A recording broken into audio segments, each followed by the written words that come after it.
Hello. Hello, welcome to part six. It is part six already of Paint Along with Rob, 3D Gizmo, US Tank Commander.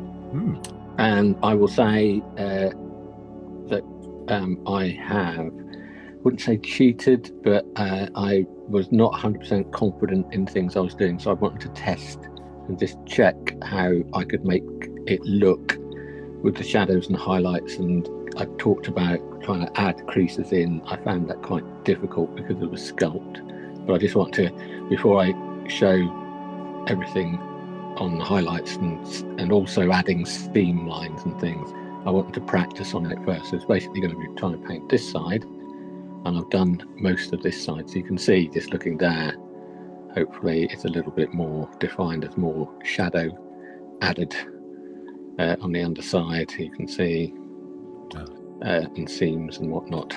What colour was that you added there? I didn't really add. I just did more layers of the highlight, maybe a bit more adding in. I'll also say as well is that from 2 weeks ago, I no longer have the palette colours I had. If you remember, I mixed an olive drabby khaki colour, which I kept adding into my mix. So I've got all the basic colours I used before here, except this time I've got a couple of greens. So there's an olive drab to kind of replace the olive drab, and there's also a light green that I don't think I'll touch, but I'm going to be remixing the base colour again. So hopefully we'll be getting close to this, and that you can come away if you're reasonably consistent with your paints.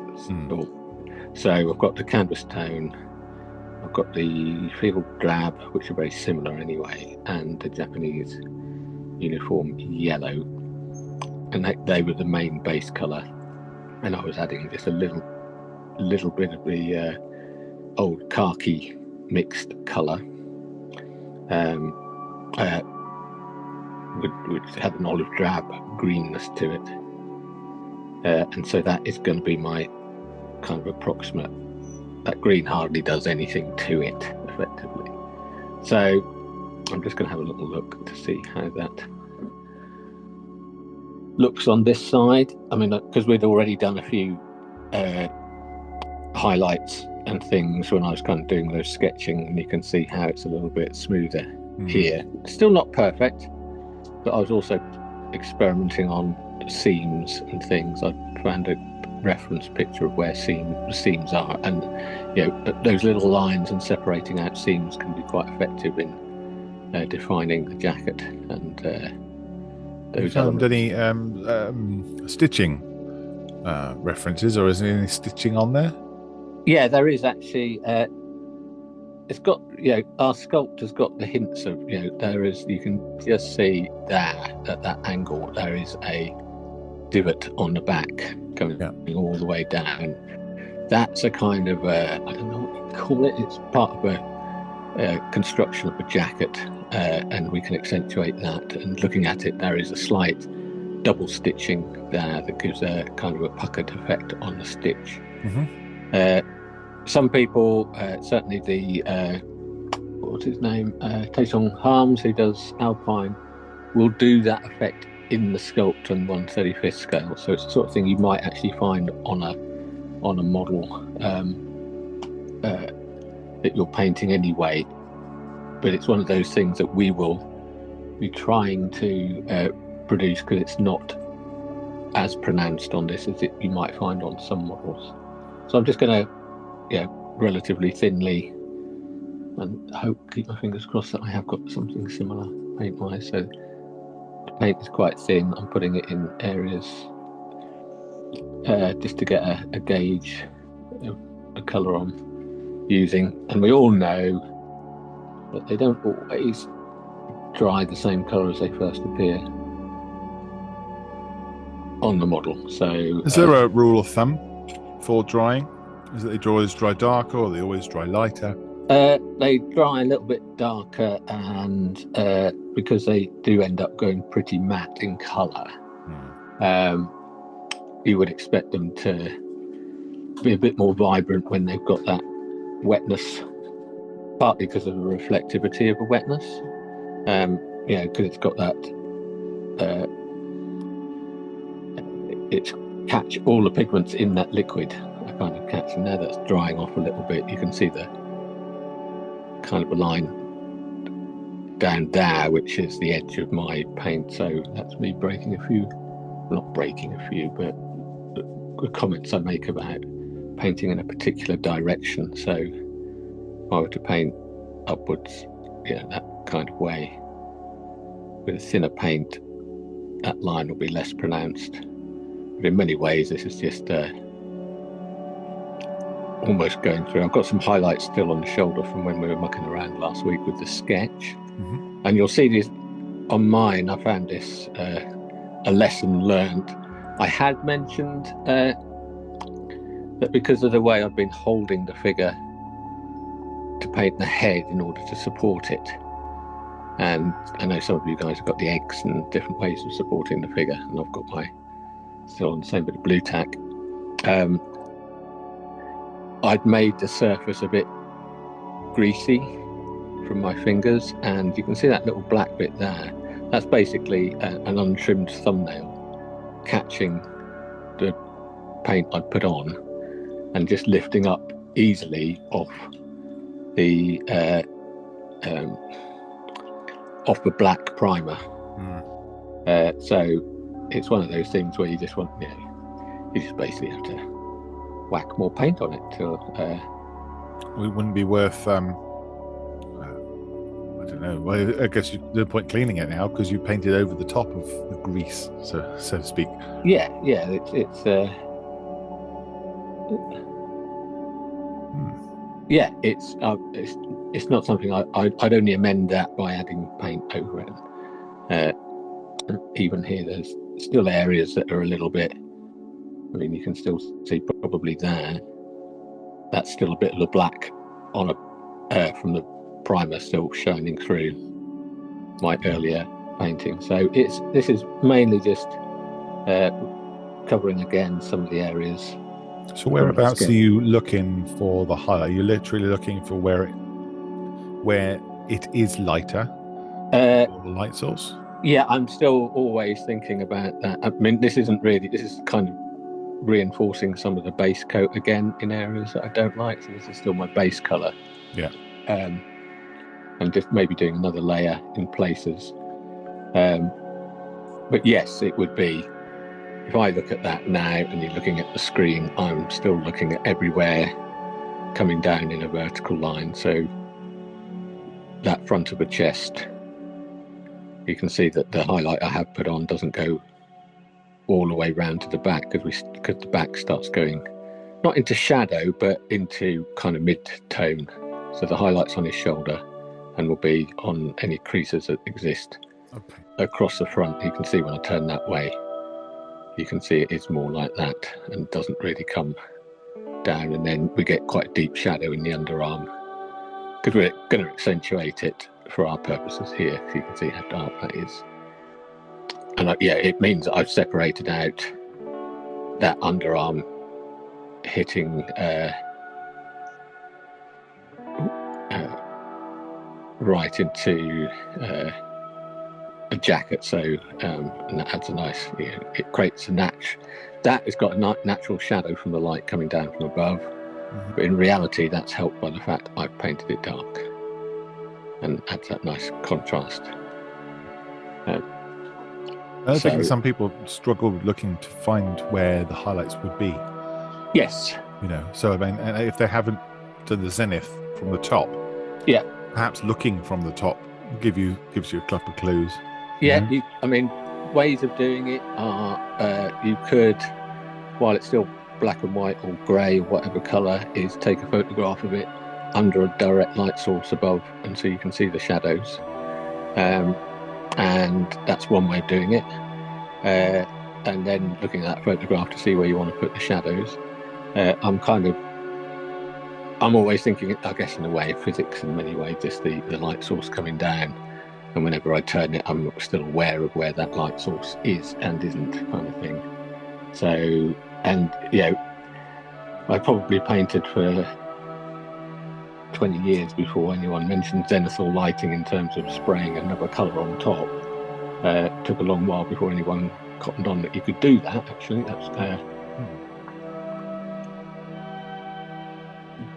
but the principle has been around for a long time. So if you know, in your Shep Payne diorama book, Shep Payne in the figure painting section talks about the 60-degree halo of light, which is basically a very early term for zenithal lighting. So you're looking at a cone above the figure of light coming down at about a 60-degree angle, and that's where the light will catch.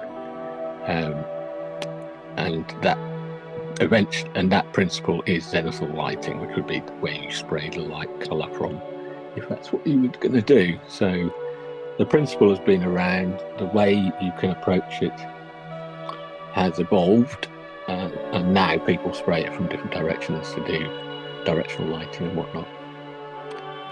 I've added a little bit of, this is the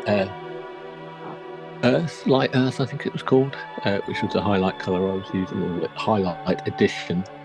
And again, I'm going to start doing painting upwards with that towards the top of the shoulder, so that the paint, there is a seam at the top there which will separate out. You can see on that side I've painted it, but I'm going to paint at this stage, paint over that, because it's not really, we can tackle that a little bit. Same with the shoulders. There was already some highlight. There's a bit of a crease here, and then these creases on the front of the jacket. So just run the paintbrush upwards.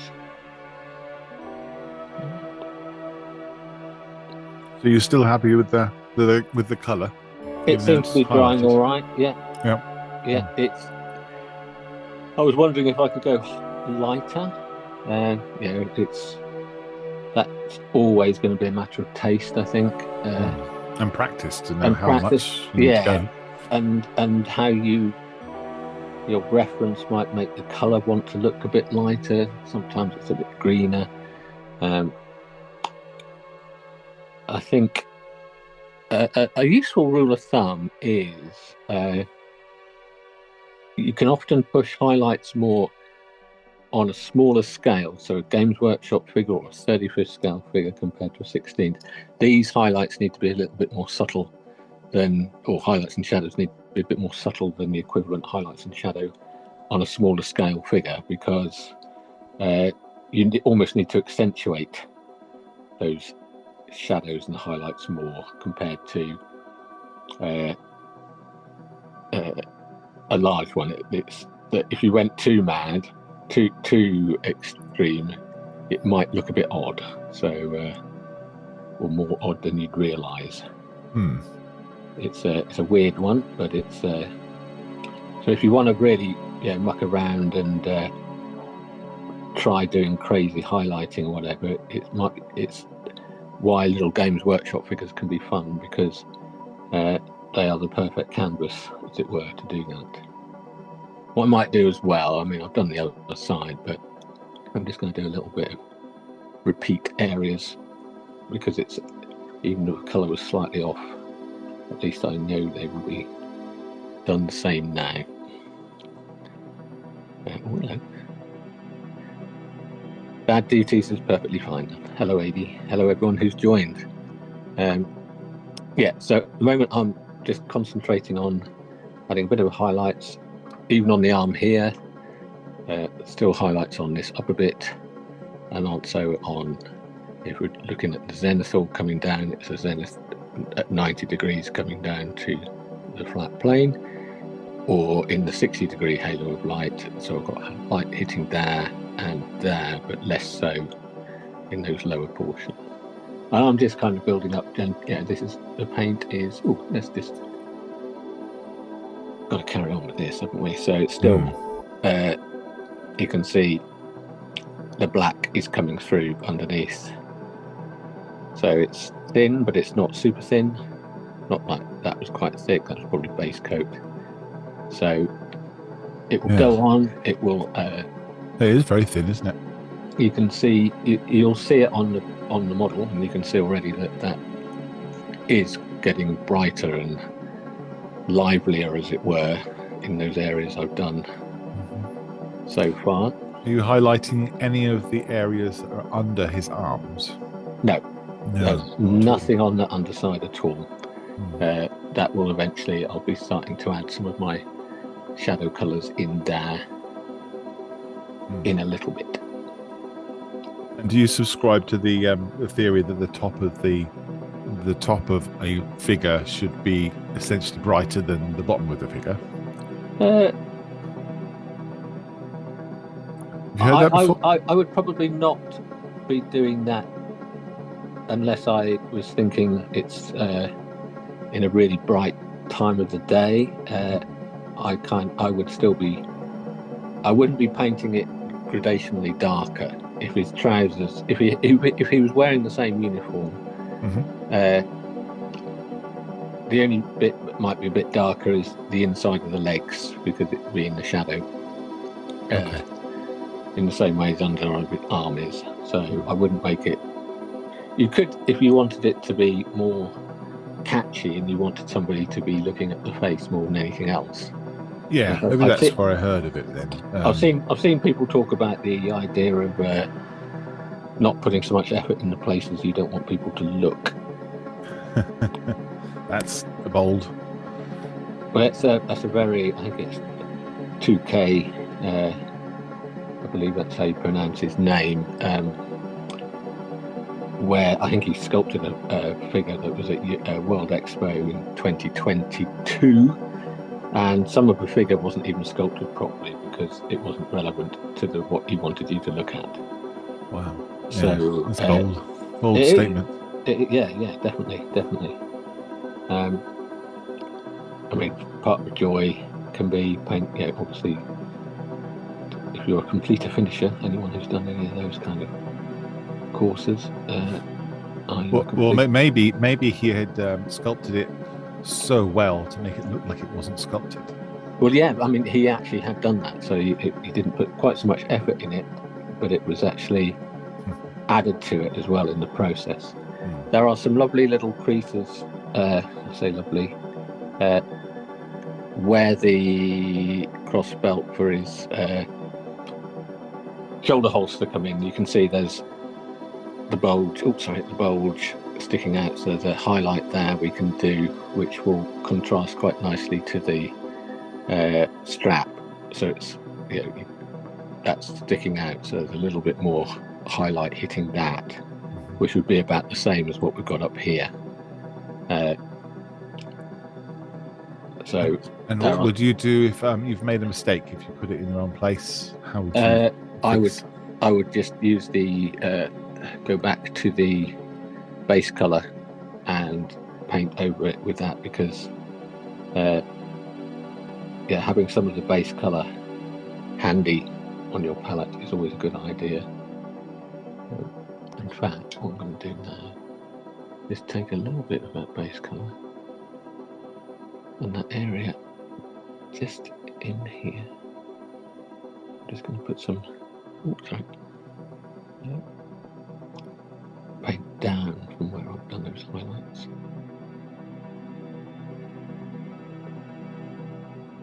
So it's this, and I've still got quite a heavy line from the sketch shadow there. So I want to just going to try and feather that out a little bit by painting over. And so about 50% of that is being caught by, and that brush point's gone a bit weird.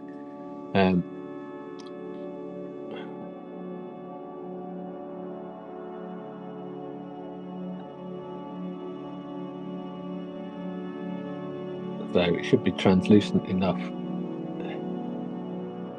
I'm doing it in the hole. So about 50%. Maybe pooling a bit too much. That might be a little bit ugly, but it will hopefully ease that transition in time when things don't go Is that As you can brush see, I've causing got you issues? maybe maybe a little bit, but nothing that we can't deal with, I think. And you can see here I've got shadowy colour from the sketch and those colours I was adding in again. So I'm going to paint upwards on that, so it's less so on, so it's kind of more translucent on the shadow, and then going into my base tone colour. So as that dries, I might do it a couple of times that it dries, and that transition will soften because we've got kind of a translucent base colour going over top of that shadow. And you can see as that starts to dry, you can fill it again ever so slightly. So remember, this isn't the highlight colour I'm using, this is the base colour. And that's just evened off that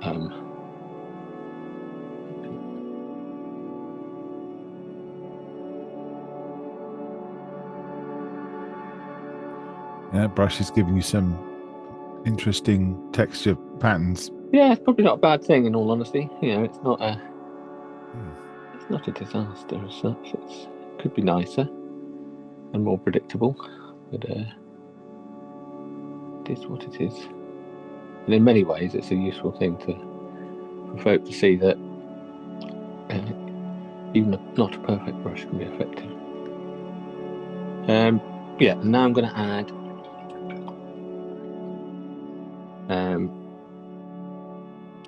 a little bit, if you remember. So I've got my base colour still hanging around here. I'm going to replenish that a little bit with the colours I was using, just because I want it to go further. So I'm now going to add some of the, this was the, what was it, the brown black as a part of the shadow colour. Okay. And also dark green, just to illustrate in many ways that it's not always add black to make shadows. You can use things like the greens in a material like this, especially. Have you got the bottle there? Of the green? Yeah, so it's a dark green. Oh yeah. Okay. It should be listed in the colour lists. So at this point, it's not super dark. We're going to be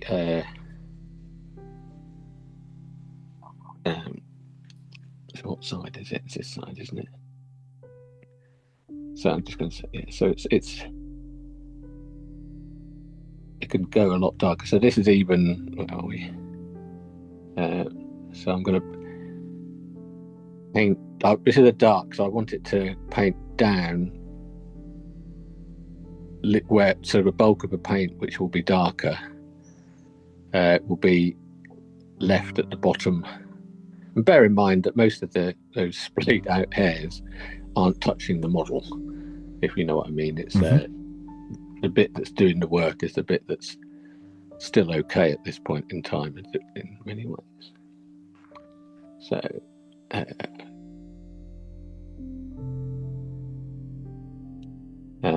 so painting downwards, leaving the paint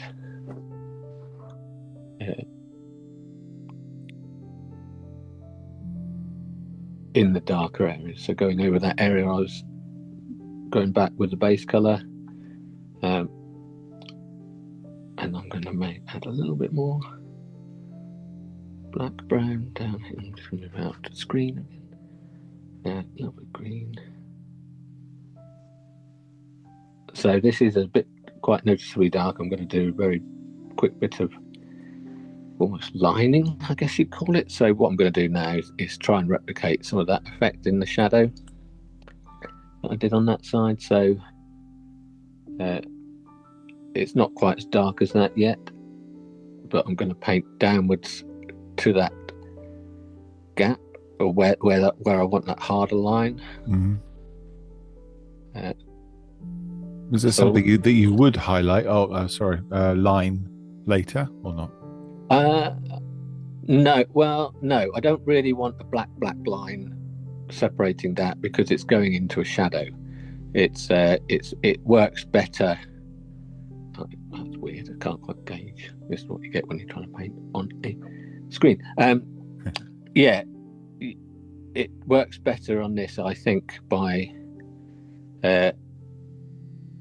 being a dark shadow color and then hitting. Yeah, I might line a cuff, I might line a seam line and whatnot, but I wouldn't do an actual lining. I'll let the shadow just get darker and darker at that point. Okay. There are a few shadows in there as well. Creases coming up, and some that don't even necessarily exist. But I'm going to do a little bit in there just to. The ones that don't exist, you're just putting them in where you imagine they would be. So that one there, there's a bit of a crease there, and there's a bit of a crease there, but I can quite easily add another one.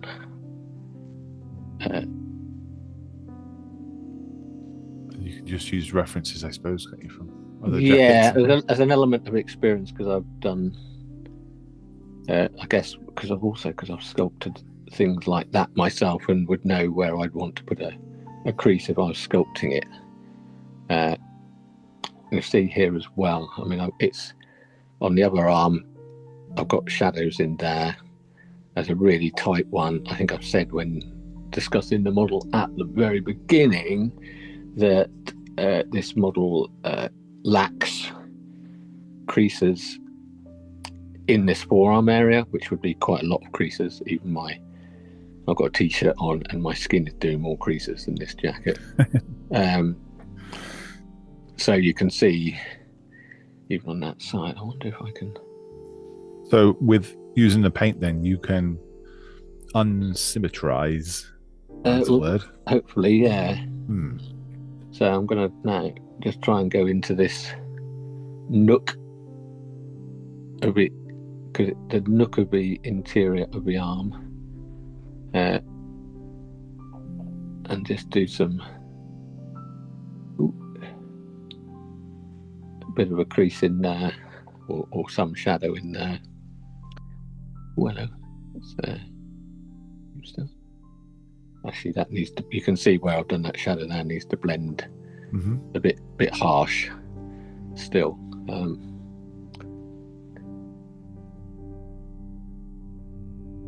That one on the back is softer, though, isn't it?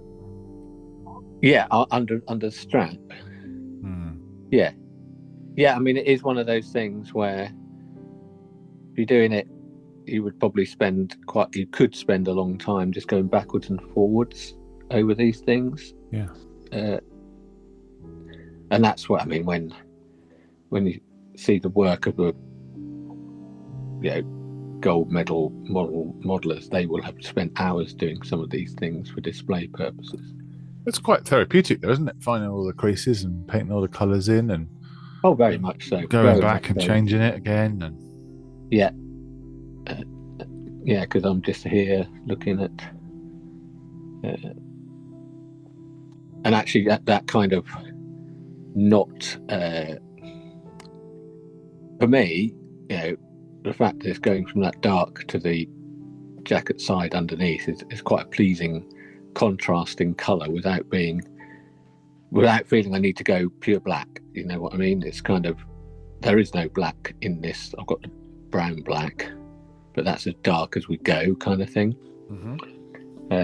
So to get that impression of a shadow by not being black is actually more quite even that view there where you can see the underside of the arm, it kind of tells you what his arms are doing.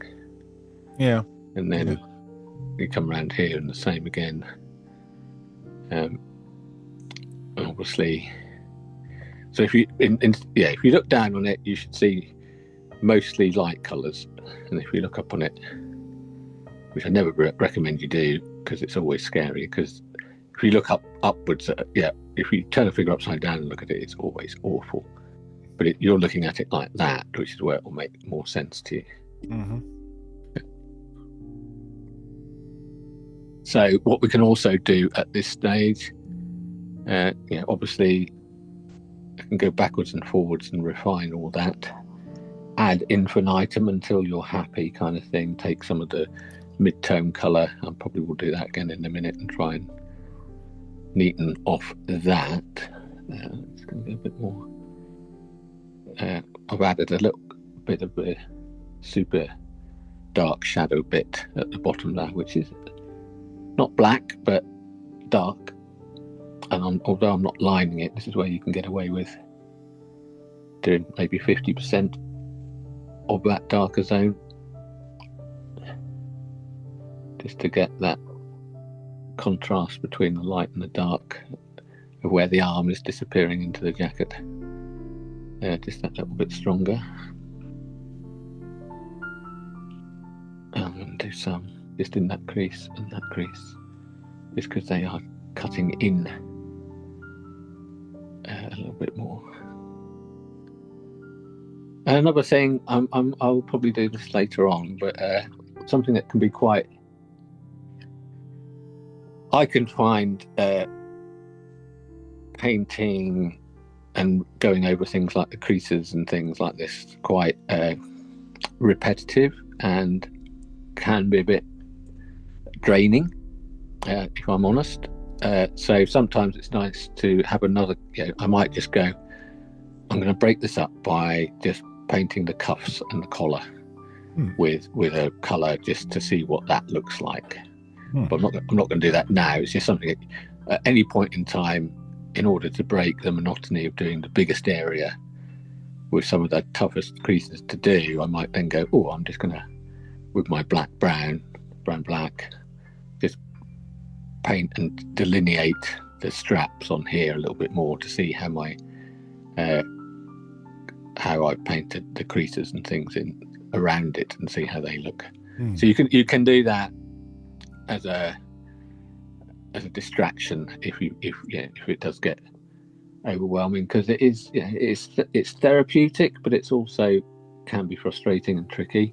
Especially if you go wrong or something, you can just, it's almost like a mojo builder, you just change to paint something else, huh? Very much so. So I'm just picking up a little bit of the base colour, thinning it down, and a little bit just to see if I can improve that line. And I'm going to go from light dark into the light area. I'm just going to paint up.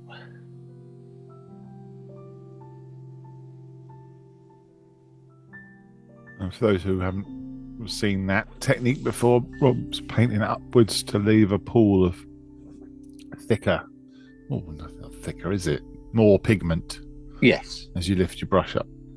So I think to myself then, I am painting a lighter colour, so I want that light colour to be dominant, and I don't want it, if I painted downwards, the pigment would be left when I lift my brush up against the dark, so you'd see more of a contrast between those two, and it would be more of a linear thing.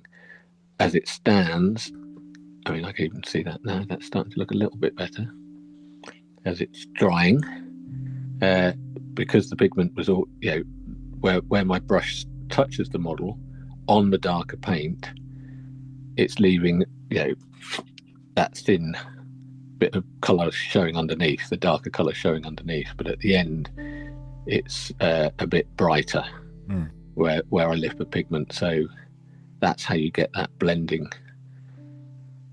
look and effect. So I'm going to do that again, and I'm now repeating that.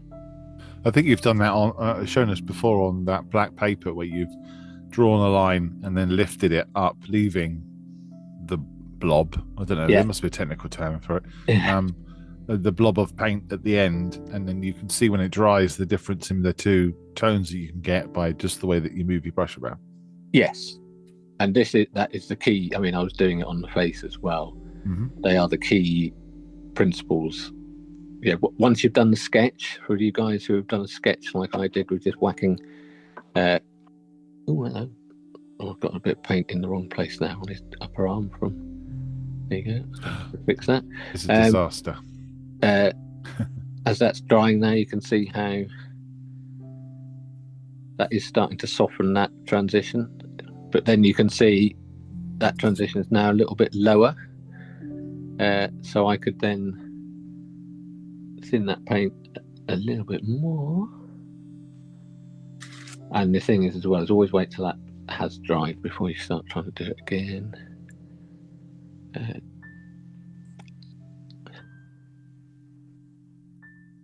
So this time I'm going to start just not quite so much paint on my brush. Start slightly lower down.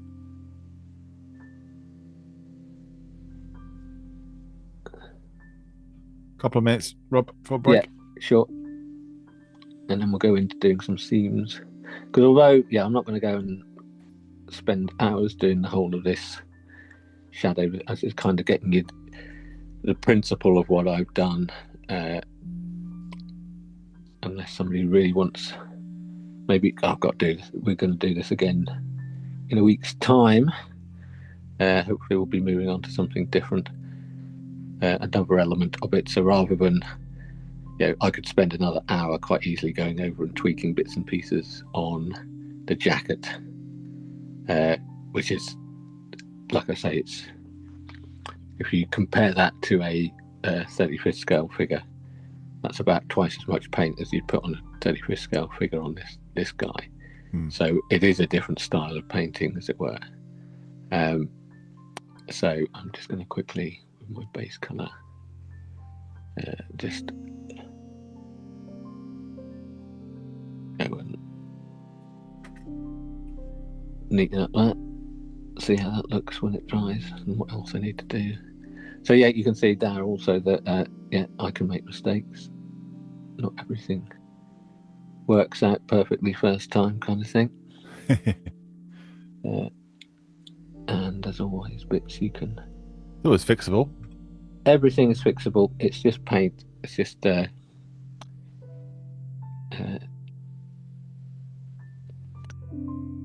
it's just paint. It's just water-based paint. So you can do the detox thing, and clean it. You can add more paint to it. Like at this point as well, like I've said before, this is still a clean. The way you paint it, it ends up looking a little bit grubby because of the way you do the shading. But we're still going to weather it. We're still going to make it look a bit, hopefully, a little bit later on. Together with his helmet, and even his face might end up getting a little bit more grubby.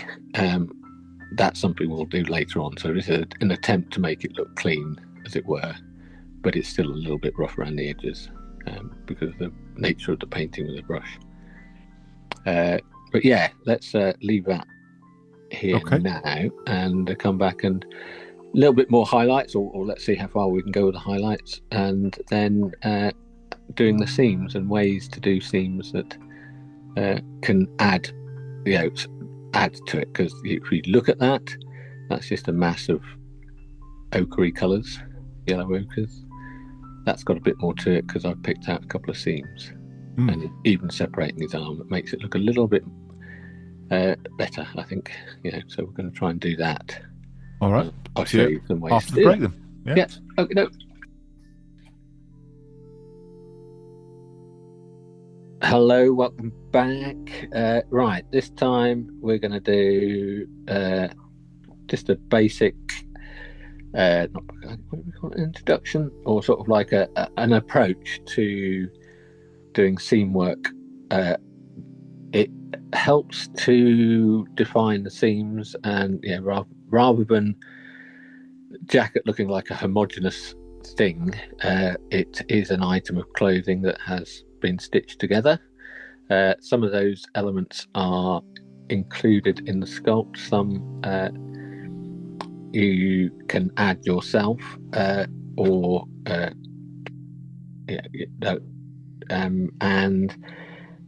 when you look at the actual existing jackets and things and whatever, some of those seams have got quite a character to them, which some sculptors can add in, some don't include them.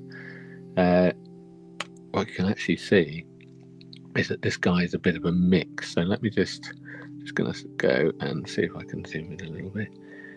You probably see that zoom, that there's it's not. There's a bit of a seam on the jacket. There we go. So that line coming down there, I don't know how you describe it, and then it kind of almost disappears, re-emerges here, coming down. That's kind of an element of this jacket. There's also there's a seam coming down here at the side. There is a seam on the back of the sleeve, which is too much in shadow to really worry about. And you can see where I've added a bit of a puckered seam under there, which arguably, I think it is that. There you go, at that angle, you can see a shadow. Yeah. Yep. Sometimes these things are hidden, but they're not very massively visible on a jacket when you see it out there, but they are there. Even in a good quality photograph, you'll see these seams, and they can add a bit of character to the model. So what I'm going to do, just to illustrate, let me see. So this is kind of like a little bit darker than the base tone, so kind of a mid shadow bit at this point in time. The paint is relatively thin, and what I'm going to do is just illustrate on my little piece of paper how we can sometimes you just can practice how to do these lines. So I'm just got my brush, which we know is getting a little bit delicate around the edges, but I tested a line now. You can see one coming down. Just gently, you can practice these lines, get used to just using the tip of the brush.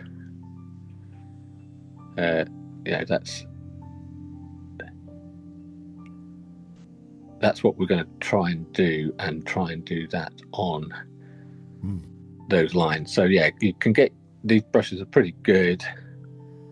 You can get quite a fine line. It doesn't matter. You're not going to get one long continuous line, or you could. It's not that easy to do, but you can kind of do go up here with it now. You can do a bit of a line, and then add to it, and then add to it again, and so you can end up with a continuous line. It takes a little bit of practice. It's not going to, some of you might find it easier than others. Some of you might be kind of naturals at it, but all at this very first point in time, all we're going to do is kind of gently draw these seam lines where we can just about make them out on the model. I'm going to start down here because it's in probably one of the least visible places, and I'm just going to draw that line in. Even arguably the colour I've chosen at this point is possibly even lighter than the actual shadow colours I've got painted in there at this point. Oh no, slightly darker. You've also got the seam around. You've got the seam coming across the shoulder, which, depending on when you move out, there it is. You can see that's the natural shadow from my light creating the seam going from his neck to the top of his sleeve. I'm going to try and do that one. You can see that in there. So here my arm is against the table. I'm resting the figure in the crook of my hand. I've got, so that's just leaning on my hand on the other side. And I'm just going to carefully, and that's what last time I was talking. Ooh. I screwed up the beginning of it, but we can correct that bit in a little bit. I'm going to kind of do around his arm.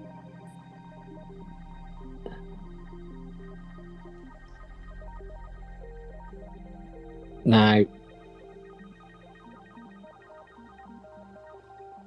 if this line is a bit thick, don't worry about it, because of this puckering effect we're going to try and do and try and create. That thickness can actually be a bit of a benefit in some ways. So it doesn't need to be hyper thin. I'm just going to do that one again. I'm also going to do that one down the back. Now, even with a line like this, even with a you've still got potentially seams that are in highlight and seams that are in shadow. So, for example, we're using a sort of only a slightly darker colour. It's not our deepest shadow. Oh, sorry, deepest shadow colour. But when we get down the bottom, we could go to a darker colour, darker shadow colour for that.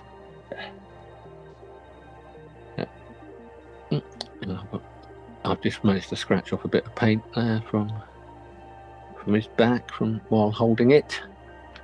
So that just goes to show. You need to wear thimbles. Yes, or cut my fingernails, I think is probably the... Yeah.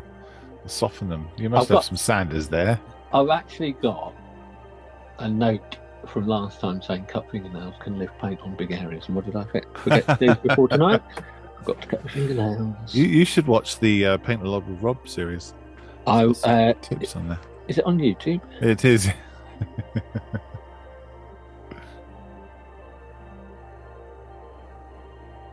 So with those seams, do you not think they'll disappear under the weathering, or do you think that's the... No, they won't. I mean, you can always go back and add them back in. In fact, I've lost a little bit of it from this other side from before, so I'm just going to help this one along a little bit on the other side.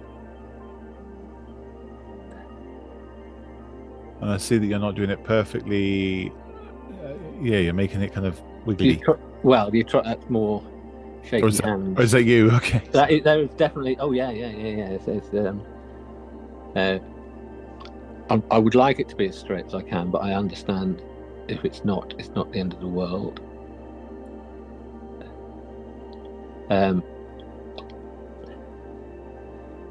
So you can see actually when we actually get down to this shadowy bit down here,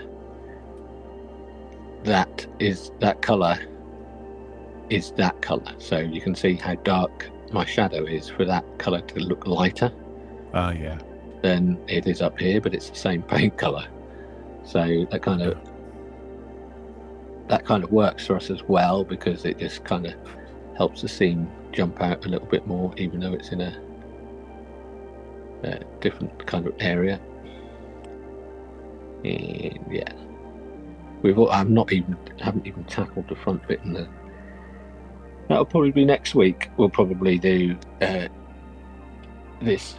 I might do a little bit of lining of it with this colour initially now, in anticipation, because I hadn't really thought about this, and now because that whole area scares me. I'm not gonna lie. This all the zip and area in the front, because it's got all the leads and all the hands in the way and the gun. There's a lot going on, and it's quite complex. So I think in many ways I'm kind of almost pretending it's not there, but with this colour I'm just gonna, in that area around the zip where there are seams again, I'm just kind of putting this slightly darker colour in, if I can see. And then this, what's kind of required here really is to drop it on the floor and lose those hands, so I can see in here. But well, only a true expert would do something like that. Yeah, it's making sure you don't lose the hand in the progress though. But with a carpet monster or something like that, gobbling it up. But yeah, I mean, like I say, I all the models I do, I always try to leave pieces off so I can get to bits to paint, and with the nature of this sculpt and the casting, it's tricky to get to some of those areas. So I'm just putting a little bit of this in now. So if it was a regular figure, then would you have left those hands off so that you could paint it? Yes. Yeah. Okay. I would, if the hands were separate, I would leave the hands.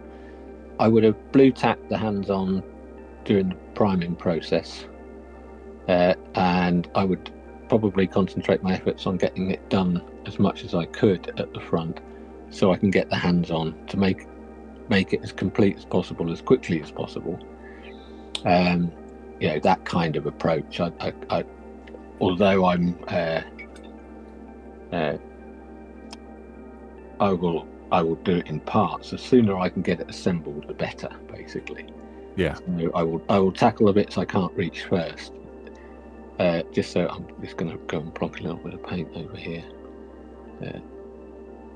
I'm going to just, for me, when I do this kind of thing, when I'm fixing that little blob, I'm putting some in because I've made a divot in the paint with my nail. And so that's kind of acting as a filler, but I will then come back and try and put a stroke across the whole thing to make it look less like I've just dabbed some paint in. If you know what I mean? Yep. Right, yeah, and the next thing regarding this here seam effect or thing is I'm going to take some of my lighter, you could probably even use the base colour, but having a little bit of a lighter tone,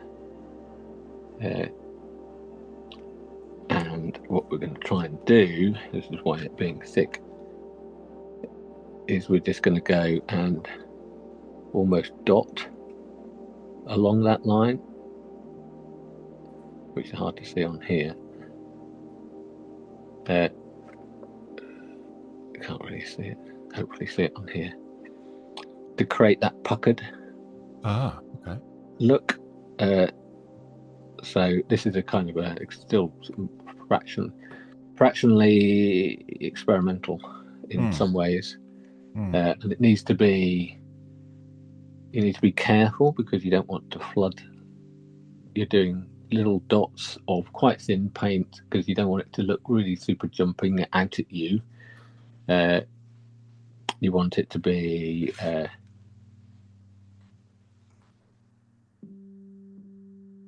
still quite subtle. So just in this, certainly in this area here.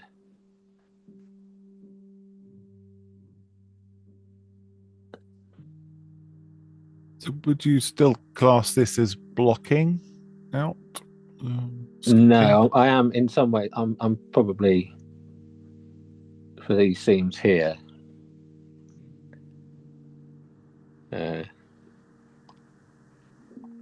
yeah, I'm not blocking or sketching anymore. I'm trying to do this is maybe rushing into this portion slightly for part of the video because I would probably spend longer doing the blending. And this would be the final thing I do, but I wanted to illustrate how you can approach a seam. Yeah, because I guess you could still put your highlights and things over the top of these. Yeah, and when you're doing these little things to look like the puckering of the stitching, you could do that. You don't have to do it in the shadow bit. You could do this just on the highlight bits. You see what I mean? So I can do, because I've got a lighter colour in that shadow bit there. I've not put it in, but I put it in that slightly brighter bit there, and on here and up there. Yeah. So it can still be a thing. You can still do this, keeping in mind shadow and highlight, or shadow and light. And again, if you feel that you've overdone it, you can easily do a glaze of the base color over top of it again, just as you might at any point, even on the face or whatever it might be, if there's something you're not quite that keen on. Oh, look, I forgot about that. Look, there was that bit at the beginning which I need to see if I can just turn down that squishy bit from earlier. So yeah, that's a way of doing a seam. You might just use a slightly darker colour on under this little bit under his waist. Oh, that's too bright. I will have to glaze over that, but I'm not going to. You can see that's way too bright, can't you?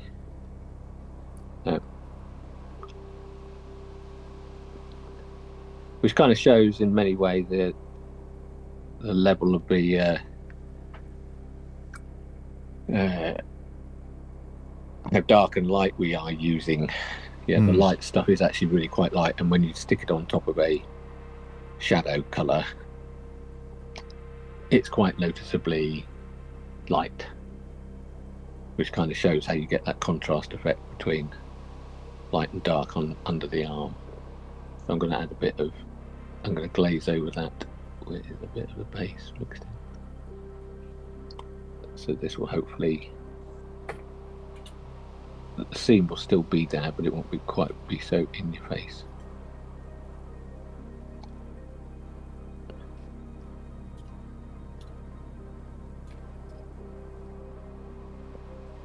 I'm looking at this now, and I can see that that seam here is a little bit too heavy. I don't like that. That was one experimenting last week. I will tone that down and try and balance out the two sides a little bit more, which means I might probably do a little bit, some elements. Well, let's do that now actually with this slightly darker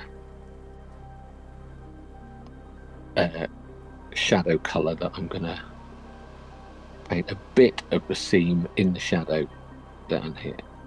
So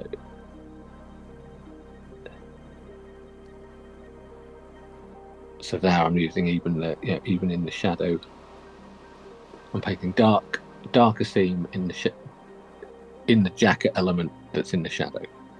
You know.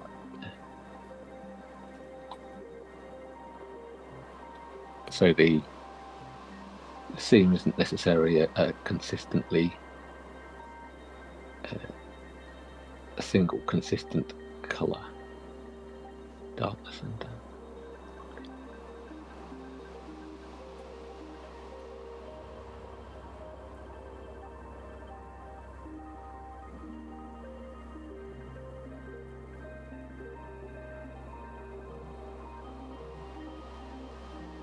and now what I'm going to do, I'm going to do what I was talking about earlier. So I found a brown, it could be any brown really. This is Waffen brown, which is a nice middle brown. It's not too red a brown. I didn't want anything too red brown. Looking at photographs of the jacket, this is for the knitted cuffs and whatever, and I'm going to do an initial base colour, and some photographs they look really quite brown, some have got quite a green colour to them, and I kind of want to do a mix of that. So this is a nice brown which isn't a super red brown, and I'm going to add just a little bit of olive drab to it, just to add a bit of greenness to the brown. So yeah, do I want to start off slightly? I might start this one slightly darker, so I'm going to add some of that brown black into it as well. So this is my,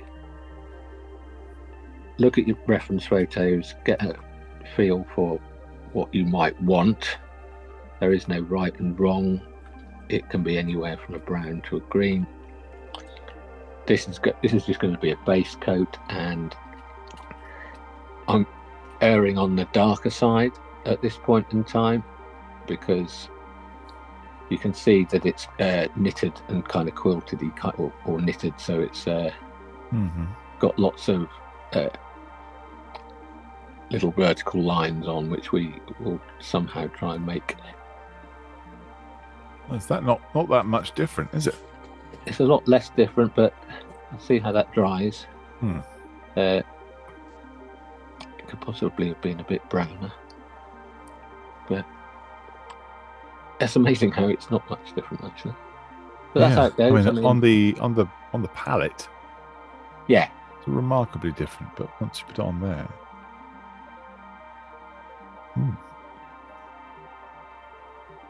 yeah, and some photographs of you see. I mean, this will change quite a bit over, and it's changed quite a bit as we paint it as well. This is really very much just blocking in.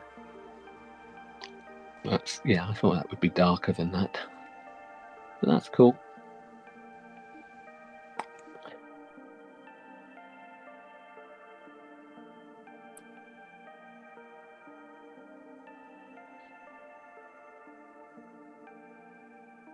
Yeah, we might end up going more of that original brown as we work this up.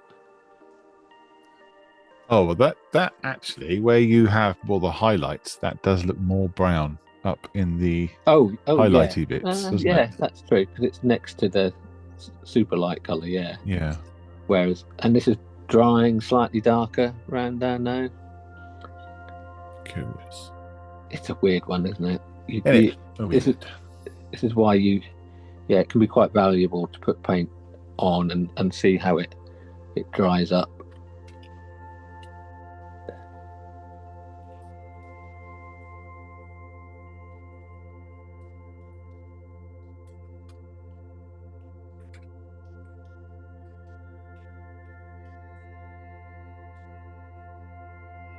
But it is one of those things where you don't have to do a lot to almost get quite a bit of progress, but it's tricky to get paintbrush in some of these areas.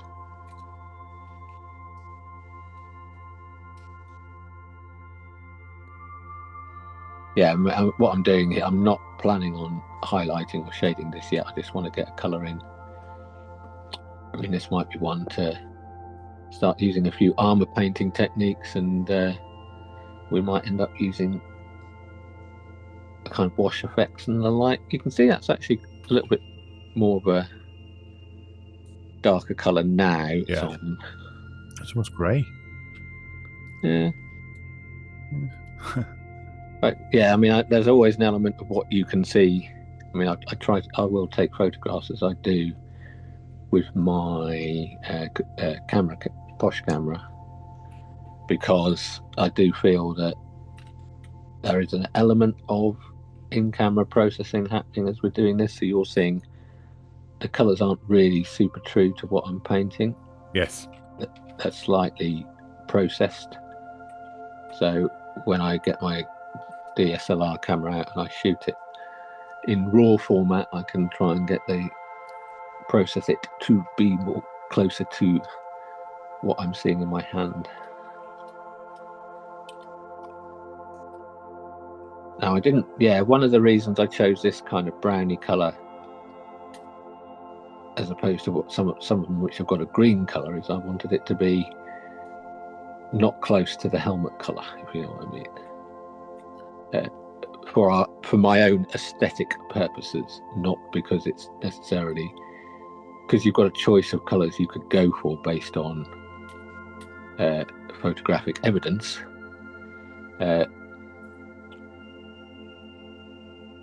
Having this colour, you get that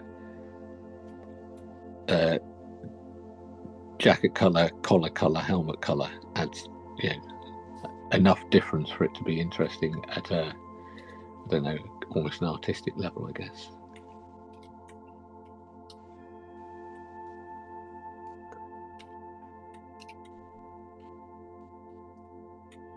Yeah, what an amazing effect, the fact that visually, it looks so different depending on where it is. It's a good spot that looks better against the lighter colours at the top. I guess that's our own eyes, isn't it? Not being able to pick out the different colours unless it's next to something else. Yeah. Which is possibly a good tip for general figure painting, isn't it? If you want to make something pop, out, and you put some darker edges around the edge, Yeah. darker parts, and vice versa. Be careful when you're painting the inside of the collar because of that lovely face you've done. You don't want Well, again, as long as you haven't knocked the head off. Yeah. You don't want to be doing that. I'm going to move that.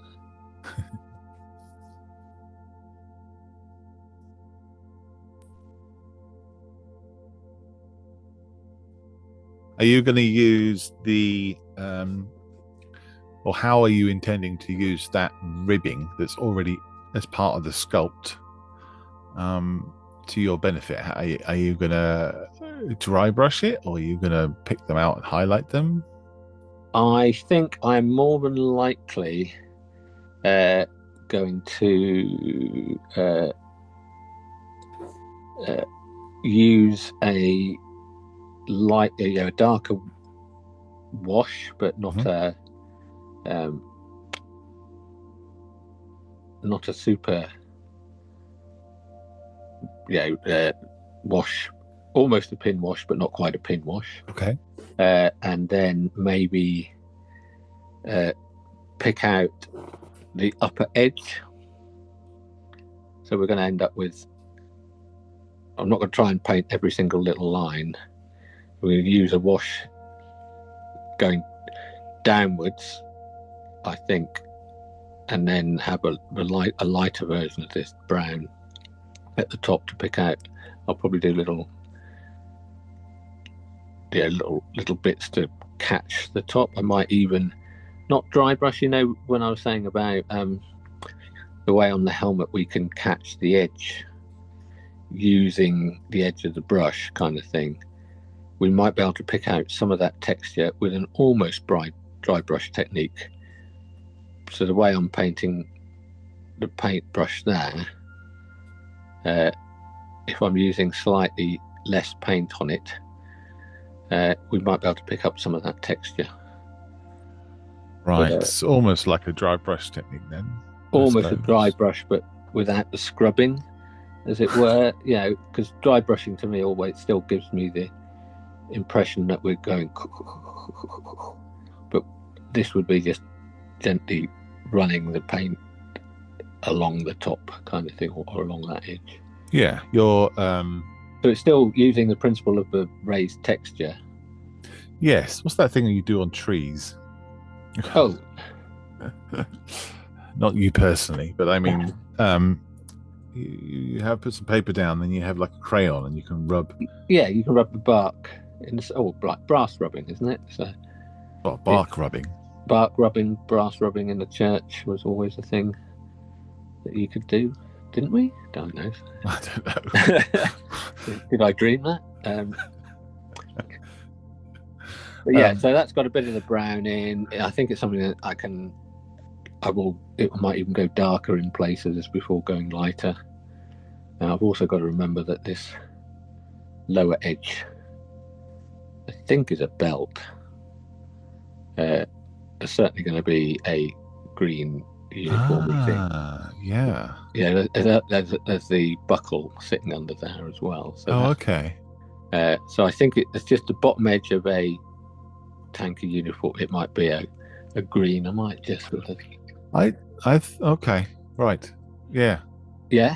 Yeah. I don't know. I hadn't thought about it. I thought. Well, you see that belt. Yeah. Has got a little eyelet in it. Yes. Just there, and there's a definitely intentional vertical creasy thing going in underneath it. So I've got some of that olive drab that was on my brush, and I'm just sort of. Okay. I'm just going to separate that out. Are the 2 panels on each side? Are those like the belt loops then? I don't. The belts are going underneath it. I really don't know. To be honest with you, there's elements of what I know about US Army uniforms and stuff that I don't understand about it. But I think I don't understand why it's gone narrow.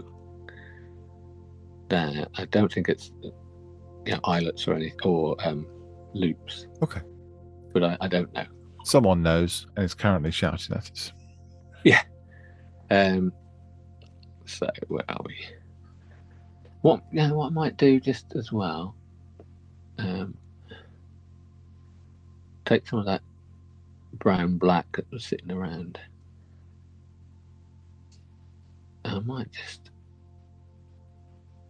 Sometimes I don't know where I'm going to go, and right now, something about this here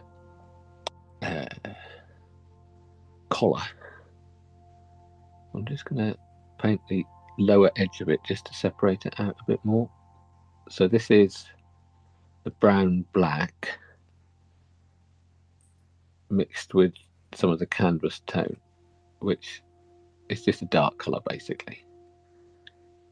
Just to see if I can separate that out a little bit more. Kind of feels like I'm still not 100% happy with that knitted cuff colour, although I just think maybe I'm just. It's a weird thing, you see. I'm not. Don't anyone think that I'm super confident about what I'm doing. I might, I'm liberty to change my mind on a whim. So what I've done, I've got some of that Woffen colour. I've added a little bit more to that base colour. So it's actually going to be a little bit lighter now, but a bit more vibrant. Mm-hmm. And let's see. So this is what we're talking about. My brush isn't super loaded, but I'm going to be very delicate and just run that across the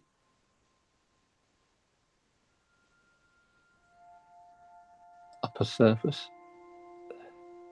just to see what that looks like. So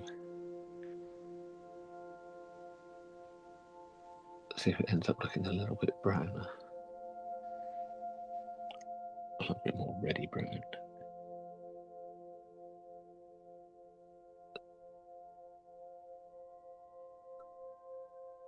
So that texture, or that kind of doesn't, that zone there isn't quite as well defined as that bit and that bit. So is that something you can? Do you think you could add that yourself? I don't think I don't think you need to. It was just an observation that if I'm going to try and use this to pick out that texture, it might just be a little bit weaker at that zone. Yeah.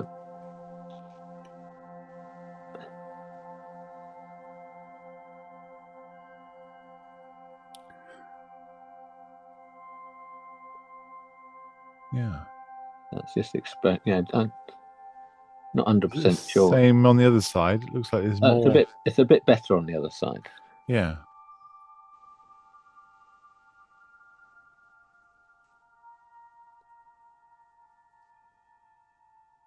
And that's actually just about enough to make that pop out a little bit more than it did against that colour of the jacket.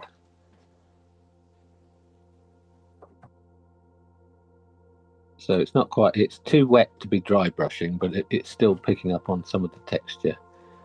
And I'm only doing it on kind of the upper half. So it's still got that other brown at the lower portion. So this is still a work in progress kind of thing. And it's not quite a highlight as such, but I am doing it on the upper portions. So I think I will probably end up going more with those highlights, but it's just brightening up that. So this is only on the upper portion of the cuffs, for example. I'm not doing it on the lower edge. Yeah. Where I can get to, of course, because it's.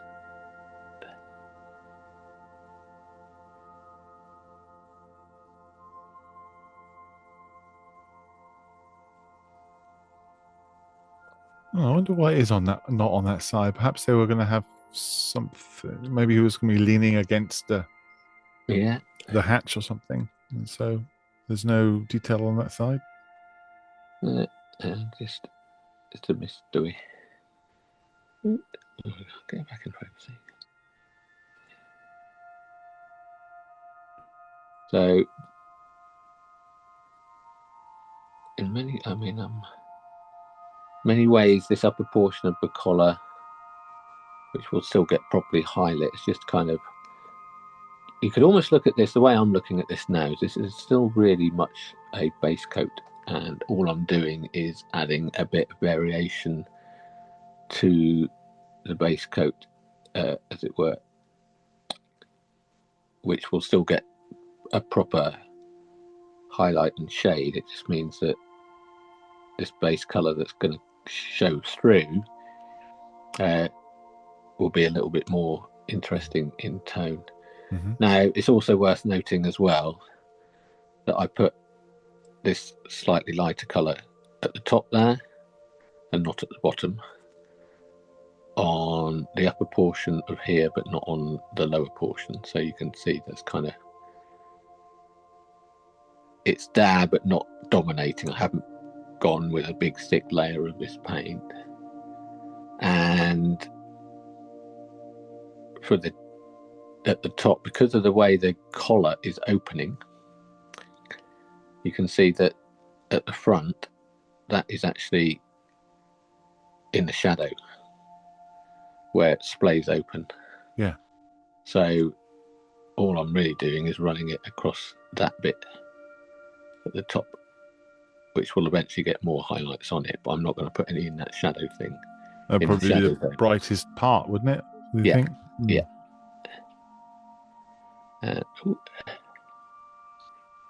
So yeah, there's. I just want to grab this quickly. It should be down here. Oh, look, open on the right page as well. Yeah. So this is kind of one of the references I was using for that kind of colour. So you can see that it's not dramatically darker, but it can. Yeah, we can make it darker in that colour. Here, have I got a better picture of that? Hey, this was the one. So yeah, so that's kind of the effect. Well, the colour kind of variation. This is one where I said it's kind of got a brown colour. I've got photographs of some which have got more of a green tone to it. That's a cup element. So and those trousers, just going back to that chap's trouser. Yeah. Oh, that. Yeah. Yeah. So he's got a herringbone twill. Look at that good reference there for a holster. With that lovely red brown colour to it. So is that a pocket there underneath the belt? Yeah, that's a pocket. But those are kind of the eyelets. Why I think it's the belt. Yes, but on the back. Yeah, the single one on the back doesn't make sense. You'd expect lots of eyelets on them with the US uniform. So that's quite nice just to put those tones in, because colour-wise we're like probably about 85% through in terms of areas covered with colour. So lots of the little details start coming in eventually, but we can still go. Where's the brush? That's a brush. So I'm going to just a little bit more of this. I'm going to add almost our dark seam colour, and I'm just going to do some separation, some lining.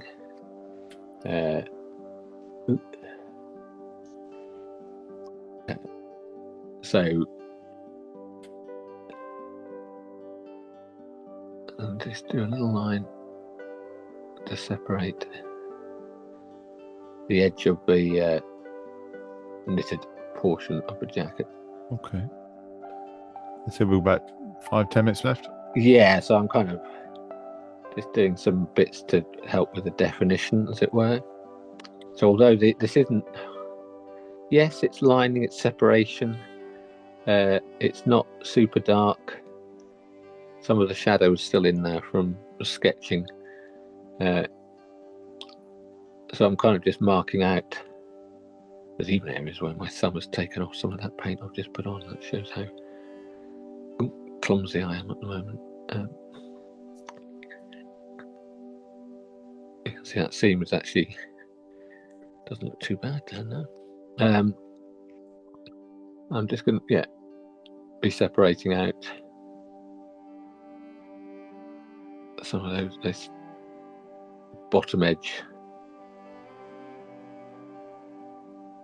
Actually, what I'm doing is using the same colour, although I'm not painting the cabling. I'm just putting a bit of a paint down the side so that when that cable gets painted, got some shadows there. There will be shadow there. Yeah. Okay. So it's kind of almost it's a control, almost a pin wash. You could, if you are an armor painter, and or an aeroplane painter and know your pin washers. Not quite the same way as using it with an oil paint or an oil-based paint. You're still using still acrylics, but the same principle. But it's a thin paint that you're using, and you're using the separation of shapes that you're trying to separate out when you're doing this. Mm.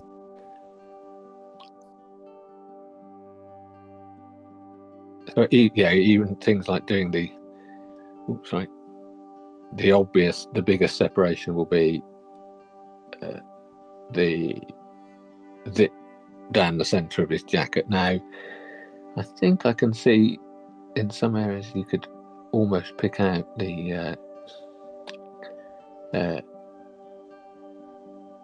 elements of the zip. Actually, this guy's jacket's actually got a ring pull for the zip. I think that is. So we're going to have to deal with that at some point. They're at the top somewhere, is it? Yeah, so that's where... Oh, there you go. That's the ring pull. Oh, yeah. You do some natural... what's it called? Non-metallic metal on it. Well, yeah, I mean, it's an interesting one.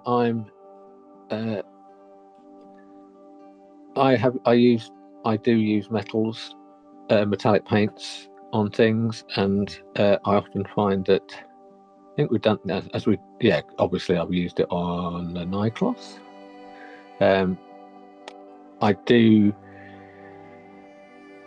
like to use non-metallic metal for something as small as this. It's so easy to do. It's a good kind of way of introducing people to the principle of non-metallic metals, because it's such a small thing. I'm always terrified of getting metallic paint in the wrong place on a figure like this, because the metallic flecks can be a real pain to deal with. With this thin dark colour, I'm still going to just go and maybe reinforce these shadows under the arm again. And what colour are you going to paint that the straps on his back? I'm going to do them similar colour to the leather holster, so they'll all be a kind of a red brown with a kind of an orange chipping, not chipping as such, but that kind of worn effect. So it will start off kind of a dark red brown, and we'll try and do some scuffs on the edge to look like cracked. Gotcha. Is it a bit like what you did with the ear muffs or ear cups? Yeah. Now it'll be a bit more orange than that, I hope. Yeah. And that the picture you flashed up earlier on with the holster, that was quite a red leather, wasn't it? Red and black. Yeah. Brilliant. Okay, so do you want to cover anything else, or? Well, I think now I will just say that at this point in time, I would be, and I will be, just refining the jacket. I will be doing a bit more of those, adding dark areas into the jacket creases and the contrast area between the jacket and or his sleeve and the body, maybe reinforcing the darkness under there, neatening up these seams a little bit more, and just trying to get some of those shadows and things a little bit neater by doing the techniques I was doing earlier, which I could repeat ad infinitum on video, but I'm trying to cover the core elements of even that act just now of taking that darker color and separating out, say, that lower portion of the jacket level with the cuff or the knitted element, and compared to that, separating out these lines help tremendously. It's kind of like that lining that you might do on a tank or you might do on an aeroplane. And so it's things like that. You can go back over and neaten them and tidy them. And so I think next time will be more work on the cuffs, maybe being brave enough to do something inside his neck, because I think I might just be putting that off, to be honest with you, Malcolm, avoiding it because it's a scary bit, and start to do some more of a maybe get a base coat on the gloves. I'm noticing more and more that I've taken paint off already in places on his, which got to cut my fingernails. Maybe that can be part of where the weathering starts. Could well be. I mean, you could see on that photograph actually that the jacket had had worn a little bit around the cuff, hadn't it? So yes, it was well cleaned, but it was well worn too. Possibly because it was about 40 years old at the time as well. So in the reenactment, but still some very careful, delicate brushwork needs to be done around his neck. You can see the throat mic. I have to double check how it actually is. That you've got the throat mic on his throat, and then is that a strap that's going round, or is it darker? Is it going to be a green strap? I need to double check that on the record. I think once you got, I'm assuming that skin underneath that throat mic and not shirt. I could pretend it's a t-shirt. You could pretend it is, yes, but I think once you've got some color on there, I think it'll be fine. Yeah. Yeah. Okay. Okie doke. Brilliant. See you next time, eh? See you next time. Bye bye. Bye bye.